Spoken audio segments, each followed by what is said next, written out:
4 child-rearing tricks for 4 ages. Fun, simple, and powerful. The only consistent thing about raising children is that it is constantly changing. As soon as you think you have it figured out, they're a year older and you're back at square one. Every parent and every child is different. That's why everyone has to work it out for themselves. But here are some random hacks gleaned from my own experience and stories from friends that might be useful. Some are funny. Humor is high on my list for dealing with almost all relationship challenges. But being funny doesn't always work, as in the final example listed here. Early childhood. Let's say this is up to age 6. A common issue is trying to get your child to eat what you think they should, a well-rounded, healthy diet.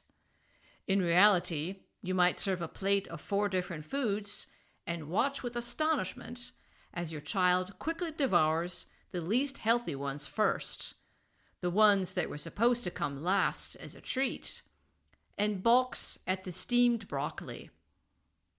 I remember watching with mild horror as my friend's daughter, Jackie, 6, used her full powers of concentration to push peas in ellipses around her plate.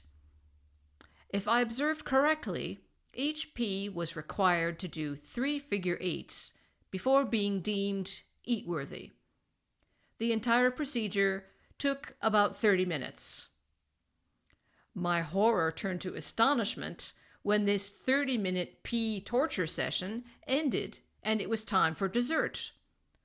Her bowl of ice cream vanished within 3 minutes.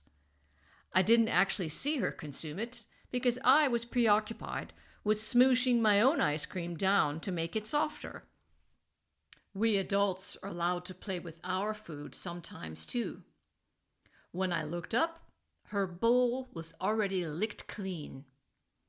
The point of this story is to demonstrate that Jackie was a classic picky eater at a young age. But her mother still managed to pull a fast one on her. While most kids refuse to eat bananas with brown spots, Jackie would consistently gobble her banana down, spots and all. "That's amazing," I said to my girlfriend as I observed this ice cream behavior being unleashed on a banana.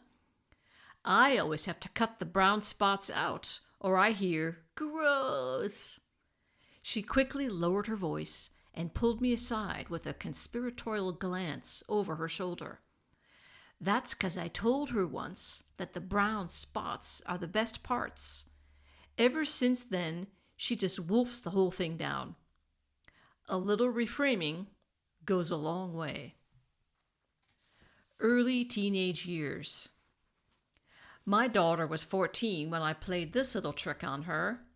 To be exact, it was her 14th birthday. When you play Santa Claus, the Easter Bunny, and the birthday bash organizer every year for 2 kids, it can get a little monotonous. That's why I began writing gift tags with little twists. I would misspell Santa Claus or compose silly poems with clues about the whereabouts of the present. I would hide these in the bathtub, under the couch, or at the back of a particular cabinet. But I was especially pleased with myself for coming up with this ruse. Instead of just handing her a present, I gave her a cooking pot, empty but for a perfectly round, fake eyeball. When you moved the pot, it rolled around rather gruesomely at the bottom. "Guess what your present is," I said, barely able to contain my glee. She took the pot and rolled the eyeball around for about 10 seconds. The friend she had invited to the party sat motionless, staring at this supposed birthday gift. You could read his thoughts from the bewildered look on his face. "What the—" "An iPod!" she burst out, dissolving in laughter. Her iPod has long since been buried in the rubbish heap of technological development, but this story has not lost its charm. Mid to late teens.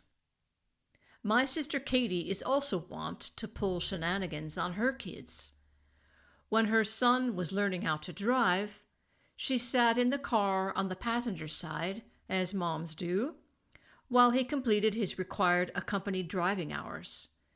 She gave him the usual coaching whenever he reached a tight spot or encountered a situation he was unsure how to deal with. Even though he was 16, she somehow managed to bamboozle him. When he was using his horn a bit too enthusiastically in traffic, she warned him in a stern voice. "Careful, don't use the horn too much, or you'll use up the honk juice. There's only a certain amount of it, and you don't want to waste it.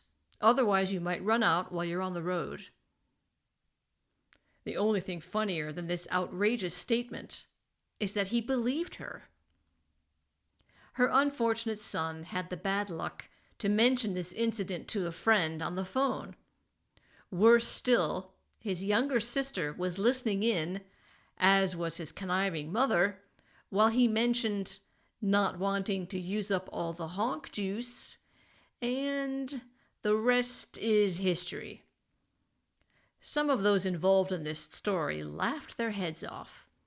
One of them was keenly embarrassed. I'll let you figure out who was who. The teenager, the mother, and the divorce. An acquaintance of mine told me how divorcing her husband had deepened the rift between her and one of her sons. Their relationship had already been fraught, as it often is between a teenage boy and his mother. He was the quiet type and did not share his feelings easily, making a relationship with him especially challenging. Because the family home belonged to her husband, she was the one who had to move out. It broke her heart to leave her 2 sons behind.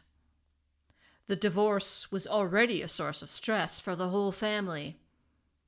She feared the connection with her sons, especially the quiet one, would now further deteriorate once she was no longer living on the same premises. Her fears came true. Once she moved out, her already reticent son was more distant than ever. The relationship came to a standstill. They had little to no contact. The obvious path might have been to confront him directly and proclaim that she wanted to improve the relationship. But her approach was much more subtle.